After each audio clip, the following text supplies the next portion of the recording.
Anyway, isn't this beautiful, ladies and gentlemen? Ooh, looking good for Village in Bloom. And this now brings us onto Church Road.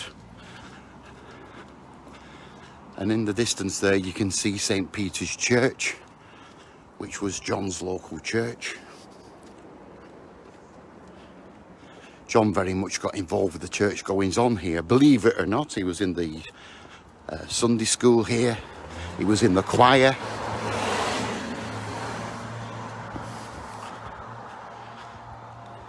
He was in the Boy Scouts. And apparently a bell ringer as well, we've recently found out. A bell ringer. And every year in Woolton, we have an annual festival called the Woolton Village Fete. And these have gone on for years, these Woolton Village Fetes. We have them every year, apart from the last couple of years, for obvious reasons. But we have this Woolton Village Fete. And it was one of these where John and Paul first met. There's a nice picture of the church for you. And it was on July the 6th, 1957, when they had the Woolton Village Fetes in the grounds of St. Peter's Church. And on that particular day, part of the entertainment in the afternoon was an appearance by the Quarrymen Skiffle group. It was a different lineup by then, though, to what I've just been talking about. Some had come, some had gone. So the lineup on that day was John Lennon, Len Gary, who'd taken over the job as a tea-chest bass player. Eric Griffiths was still with them on guitar. Rod Davis, he joined them. And Pete Shosson, he was still with them. He was on the washboard. And Colin Hanson had joined as well on drums.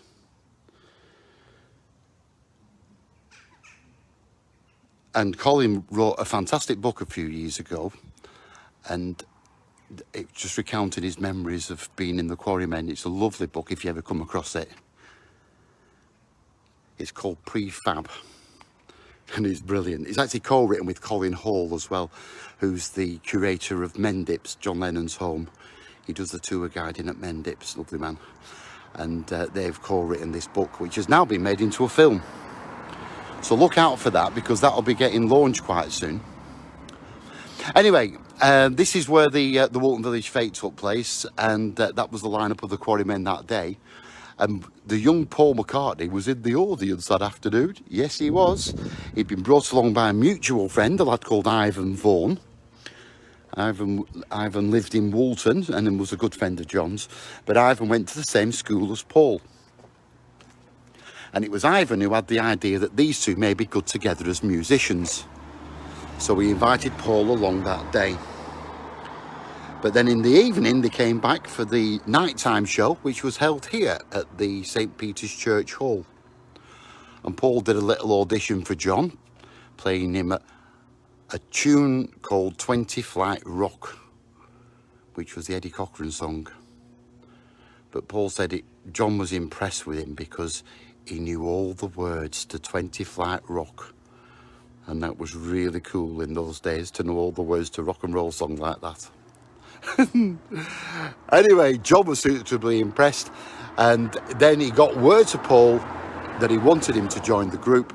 And as John famously said, that was the day that I met Paul, that it started moving.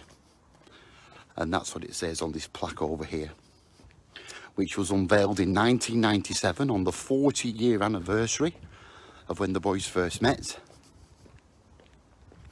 Some of the surviving members of the Quarrymen came back together for a reunion. They did a show here, and they unveiled this plaque to mark the spot where rock and roll history began, the place where John and Paul first met.